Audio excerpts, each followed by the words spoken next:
Hello students, I Aarti Chauhan welcomes you all to the English English channel. Dear students, आज जो topic हम पढ़ने वाले हैं वो बहुत ही मतलब ये समझ लीजिए इंग्लिश जो लैंग्वेज है उसकी जान है। जान कैसे है? क्योंकि आज का जो हमारा टॉपिक है वो टेंस है। जी हाँ, अब तो आप समझ ही गए होंगे टेंसेज इंग्लिश में कितने इंपॉर्टेंट है। अगर आपको टेंसेज आते हैं तो आपको फिर आगे की सारी कॉन्सेप्ट आ जाएंगी, चाहे वो आपका एक्टिव पैसिव है, चाहे डायरेक्ट इनडायरेक्ट है, जीरेंड है, इन्फिनेटिव है, कंपाउंड है, कॉम्प्लेक्स है, सिंथेसिस है, क्लोजेस है। All the concepts of English grammar is based on this tense. अगर आपको ये आता है अच्छे से तो आप आगे भी कर लेंगे। अगर आपको टेंस नहीं आता तो आपको इंग्लिश बोरिंग लगने लगती है, जो आगे स्टूडेंट्स इंग्लिश छोड़ देते हैं, या फिर कुछ और लोग जो और फील्ड में हैं वो इंग्लिश को अवॉइड करना शुरू कर देते हैं। पर अगर आपको ये जो टेंसेज हैं उनके रूल्स अच्छे से आते हैं, आप अच्छे से जानते हो, तो आप बहुत सारी चीज़ें कर सकते हो। आपकी रिटन इंग्लिश तो अच्छी हो ही जाएगी। आपका आप जानते ही हो आज के दौर में जो है इंग्लिश जो है स्टेटस सिंबल बन गया है। हमें बोलना लिखना सब कुछ आना चाहिए। तो वो किस तरीके से आएगा? जब हम जानते हो how to form a sentence, sentence को किस तरीके से बनाना है। चलिए, तो आज हम वही सीखेंगे इस वीडियो में। देखिए, टेंस टेंस बच्चों, प्यारे बच्चों, आप जानते ही हो कि टेंस होता क्या है। टेंस मीन्स टाइम, ठीक है। इसका अगर हम सिनोनियम देखें तो सिनोनियम को हम टाइम कह सकते हैं। टाइम में हम वर्क भी मिला दे तो वो सब टेंस होते हैं, ठीक है। चलिए, टेंस मतलब कि समय, मतलब कि काल। आपने हिंदी में भी पढ़ा होगा और इंग्लिश में भी आप जानते हो 3 तरीके के टाइम होते हैं, है ना। There are 3 types of tenses. One is present tense, second is past tense and the third one is future tense, ठीक है। एक प्रेजेंट टेंस मतलब कि जो अभी हो रहा है, जो अभी हो रहा है वो होता है प्रेजेंट टेंस। जो अभी at present, at this moment what is happening, this is present tense. और पास्ट टेंस क्या है? जो इस मोमेंट से पहले जो भी कुछ बीत गया, जो हिस्ट्री, वो ही हिस्ट्री हो जाती है। इस मूवमेंट से पहले का मूवमेंट भी इट इज़ अ हिस्ट्री। तो वो हिस्ट्री क्या है? वो हमारी सब पास्ट टेंस में आती है। ये तो सारा क्या है?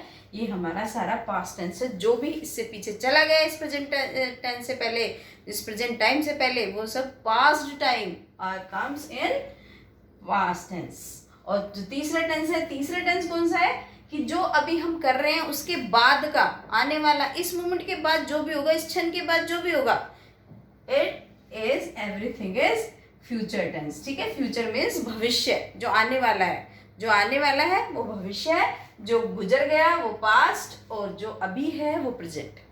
अच्छा, ये तो हमें पता चला कि 3 तरीके के टेंसेस होते हैं। अब इसमें ये भी देखेंगे हम कि जो प्रेजेंट टेंस है, प्रेजेंट टेंस को हम अगर सेंटेंस के स्ट्रक्चर से देखते हैं तो उसको हम 4 भागों में, इसकी 3 फॉर्म होती है, हम इसको 4 भागों में डिवाइड करते हैं। कैसे कैसे डिवीजन होता है इसका, लेट्स फाइंड आउट। देखिए, सबसे पहला है हमारा इंडेफिनिट टेंस। इंडेफिनिट टेंस वो टेंस होता है, आप इसके वर्ड से ही निकाल लीजिए, इसकी हिंदी आप वर्ड से ही निकाल सकते हैं। इनडेफिनिट, डेफिनिट मतलब निश्चित, और इनडेफिनिट जो निश्चित ना हो। तो ये वही सेंटेंस बनते हैं हमारे। जैसे कि इसमें ना तो हमारा ये, क्योंकि हमने टाइम से वर्क को जोड़ा तो टेंस बनाए, तो ये वर्क ही है सारे, किस किस तरीके से किस किस फॉर्म में वर्क होते हैं, ये सारे वही फॉर्म है। आप ये देखिए, इसमें क्या है, इंडेफिनिट में क्या होता है? इंडेफिनिट में वो होता है कि जो काम का हमें, ये काम तो होगा क्योंकि वर्क हमने जोड़ा है, काम तो होना है, लेकिन हमें ये नहीं पता वो काम शुरू कब हुआ और वो खत्म कब होना है। बस हमें पता है काम हो रहा है। जब हम इसकी सेंटेंस सीखेंगे ना तो आपको एकदम से समझ में आ जाएगा मैं ऐसे क्यों बोल रही हूँ। और जो दूसरा है, दूसरा हमारा होता है कॉन्टिन्यूअस टाइम। कॉन्टिन्यूअस कौन सा होता है? कॉन्टिन्यूअस को आजकल जो नई बुक्स देखने को मिलेंगी ना आपको, ग्रामर की बुक्स या टीचर्स जो आजकल पढ़ाते हैं, तो किस तरीके से, इसको हम प्रोग्रेसिव भी बोलते हैं। प्रोग्रेसिव मतलब जो प्रोग्रेस में है, जो हो रहा है, तो ये क्या होता है? Progressive tense. और इंडेफिनिट को हम सिंपल प्रेजेंट भी बोलते हैं इसको कई बुक्स में। वैसे एग्जैक्ट तो यही है, लेकिन इसको सिंपल प्रेजेंट भी बोला जाता है। सिंपल प्रेजेंट हो या इंडेफिनिट हो, बोथ आर द सेम। और अगर आपका कॉन्टिन्यूअस है या प्रोग्रेसिव है तो ये दोनों भी एक ही होते हैं, चाहे आप इसको आप प्रोग्रेसिव बोल लो चाहे कॉन्टिन्यूअस, मतलब जो काम अभी चल रहा है, ठीक है, वो काम अभी हो रहा है वो कौन सा होता है, कॉन्टिन्यूअस। को जो कंटिन्यू हो रहा है, जो प्रोग्रेस में है, दैट इज कॉन्टिन्यूअस। और तीसरा क्या है हमारा परफेक्ट। परफेक्ट से समझ जाओ, परफेक्ट कब होता है, कोई भी कब होता है परफेक्ट, जब हम उसे कंप्लीट कर लेते हैं, तो वही तो परफेक्ट होता है। तो वही है ये परफेक्ट टेंस, जब हमारा काम कोई भी खत्म हो गया तो it means it is perfectly done, it means perfect tense. ठीक है। और जो प्रेजेंट की लास्ट फॉर्म बची है हमारी, that is perfect continuous. Perfect continuous, अब आप समझो कैसे परफेक्ट कंटिन्यूअस, मतलब ये परफेक्ट भी है, ये कंटिन्यूअस, ये वाला भी है ये, और ये वाला भी है ये। कैसे, इसका मतलब ये है कुछ काम तो इसमें ऑलरेडी हो चुका है और कुछ काम still has to be done, कुछ काम अभी भी होना बाकी है, वो होता है हमारा परफेक्ट कंटिन्यूअस। जैसे हमने ये 4 फॉर्म पढ़े ना इसके प्रेजेंट टेंस के, इन द सेम वे आप पास्ट टेंस में भी 4 फॉर्म्स पढ़ेंगे, फ्यूचर टेंस में भी पढ़ेंगे। ठीक है। जैसे प्रेजेंट के 4 फॉर्म होते हैं, इसी तरीके से पास्ट टेंस के 4 और फ्यूचर के 4।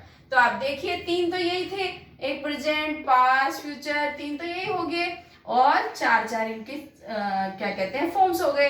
तो 3 into 4 equals to 12 types of sentences हम पढ़ने वाले हैं इस टेंसेस की वीडियो में। एक वीडियो में तो बच्चों ये कवर नहीं होगा स्टूडेंट्स, तो हम क्या करेंगे, जो बचेंगे वो दूसरी वीडियो में बना लेंगे, अगर जरूरत पड़ेगी तो तीसरी वीडियो भी बना लेंगे। ठीक है। लेकिन I will try to explain you very clearly so that आप कभी भी इनको भूले ना और आप अपने एग्जाम में एक भी मार्क्स छोड़े ना। मेरी बस यही पूरी कोशिश होती है कि आपका 1 मार्क्स भी इन टेंसेस में कटे ना। चलिए देखते हैं, अब हम पहले टेंस पे आते हैं। और मैं आपको एक बात और बता देना चाहती हूँ कि हम इनको ऐसे नहीं पढ़ेंगे कि प्रेजेंट की सारी फॉर्म इकट्ठी पढ़ ली। हम इनको पढ़ेंगे, अगर हम इंडेफिनिट पढ़ते हैं, प्रेजेंट इंडेफिनिट पढ़ते हैं, तो हम पास्ट इंडेफिनिट, फ्यूचर इंडेफिनिट, पहले इन तीनों को खत्म करेंगे, फिर हम इन पे आएंगे कॉन्टिन्यूअस पे, फिर तीनों को खत्म करेंगे, फिर परफेक्ट पे आएंगे। इस तरीके से हम इसको फिनिश करेंगे। टेंसेस को स्टार्ट ऐसे करेंगे और फिनिश भी हम ऐसे ही करेंगे, इसी टाइप से। चलिए, प्रेजेंट टेंस की पहली फॉर्म पढ़ेंगे हम, प्रेजेंट इंडेफिनिट। ये PR स्टैंड्स फॉर प्रेजेंट। ठीक है। प्रेजेंट इंडेफिनिट में मैंने आपको बताया था कि इसमें निश्चितता नहीं होती, अनिश्चितता होती है। अनिश्चितता कैसे, वो मैं बताऊंगी आपको। आप ये देखिए पहले तो कि इसकी पहचान क्या है, आप किसको कैसे पहचानेंगे। आइडेंटिफिकेशन के इसके कुछ वर्ड होते हैं जिससे हम आइडेंटिफाई कर सकते हैं कि ये जो टेंस है ये कौन सा है, प्रेजेंट इंडेफिनिट है। अगर किसी सेंटेंस में ऑलवेज आया, डेली आया, या फिर आपका सेल्डम आ रहा है, या फिर एवरीडे आ रहा है, इस तरीके के कोई भी वर्ड्स आते हैं, तो इसका मतलब ये होता है कि ये प्रेजेंट इंडेफिनिट टेंस ही होगा, मतलब सिंपल प्रेजेंट होगा। आप इसको ये भी ये देखिए क्यों यूज करते हैं हम इस टाइप के सेंटेंस को हम यूज क्यों करते हैं, to express routine universal truth. हम अपना रूटीन एक्सप्रेस करने के लिए जो हम डेली करते हैं, मतलब, या कोई यूनिवर्सल ट्रूथ होता है, जैसे earth revolves on its axis, है ना, या sun rises in the east, मतलब जो सार्वभौमिक सत्य है, जो है ही, उसके लिए भी हम क्या यूज करते हैं, प्रेजेंट टेंस यूज करते हैं। और अपनी हैबिट्स को शो करने के लिए भी हम क्या करते हैं यूज, जैसे मैं चाय पीती हूँ, है ना, इस तरीके से, या मैं कुछ और, मतलब मैं आम खाता हूँ, इस तरीके से जो भी हमारी हैबिट्स होती हैं, हैबिट्स को शो करने के लिए भी हम प्रेजेंट इंडेफिनिट का, इस वाले टेंस का हम यूज करते हैं। कोई भी प्रोसेस चल रहा होता है तो तब भी हम किस चीज का यूज करते हैं, प्रेजेंट इंडेफिनिट का करते हैं। और कोई भी फैक्ट होता है, कोई भी डाटा होता है, तो उसके लिए भी हम किस चीज का यूज करते हैं, प्रेजेंट इंडेफिनिट का यूज करते हैं।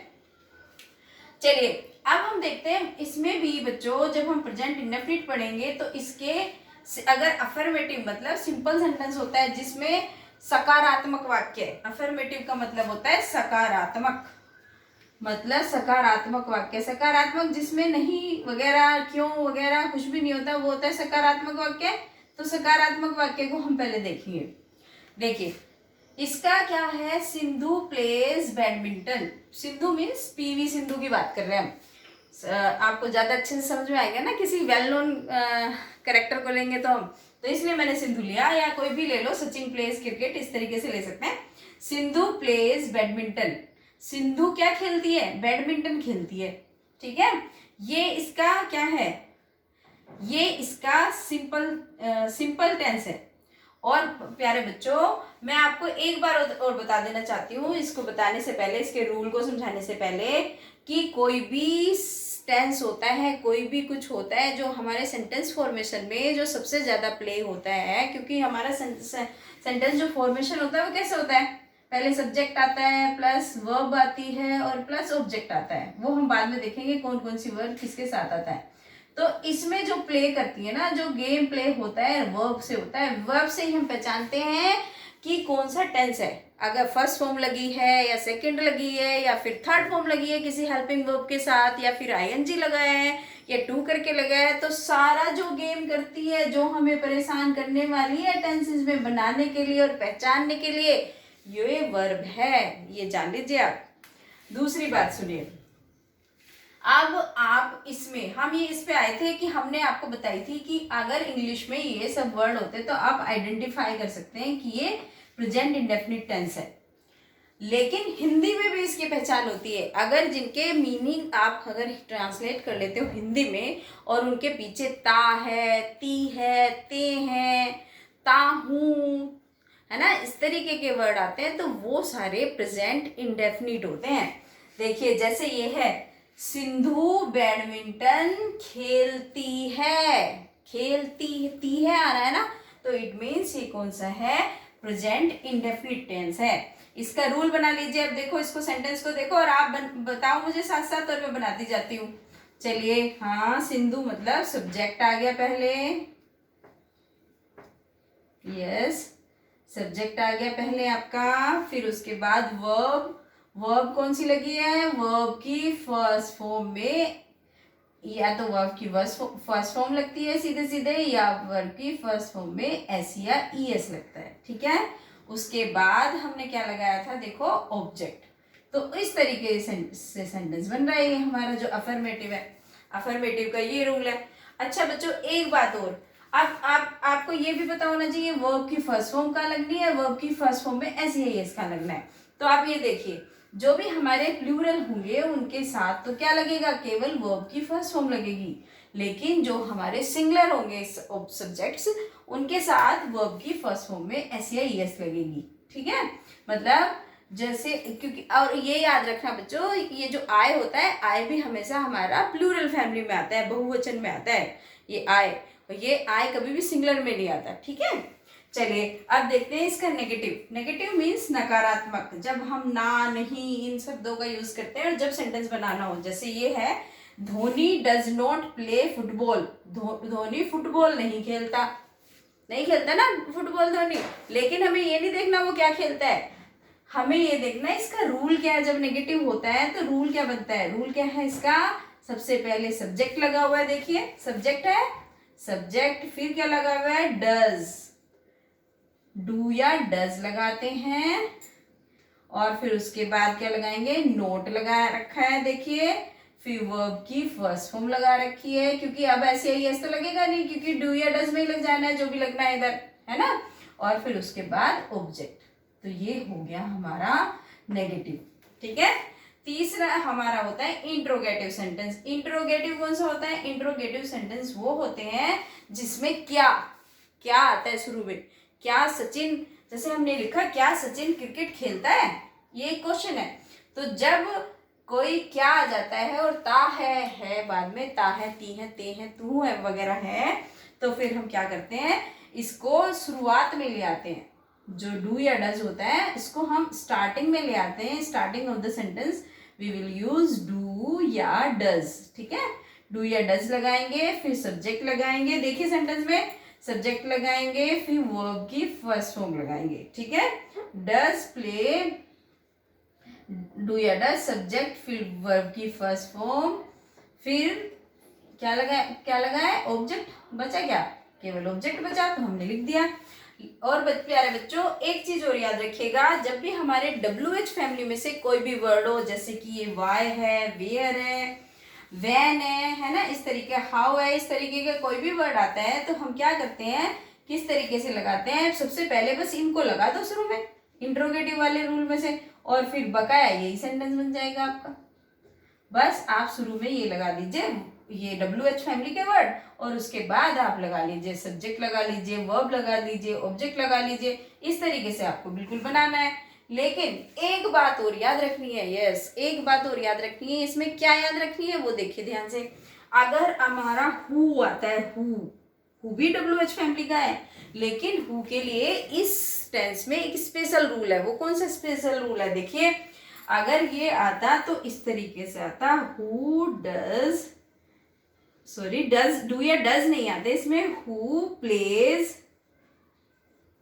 क्रिकेट, क्योंकि ये जो हु होता है ना यहाँ पे एक सब्जेक्ट के रूप में काम करता है, तो इसमें हम डू या डज नहीं लगाएंगे। इसमें हमने SAES प्ले में इसलिए लगाया क्योंकि डू या डज तो लगानी है। तो हु प्लेज क्रिकेट मतलब इसका ये है कि हम इसमें डू या डज का यूज नहीं करते, हम इसे ऐसे ही लगाते हैं।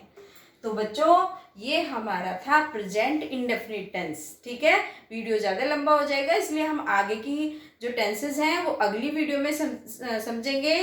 तब तक स्टूडेंट्स आप पढ़ते रहिए, एंड हाँ yes don't forget to like, comment and subscribe.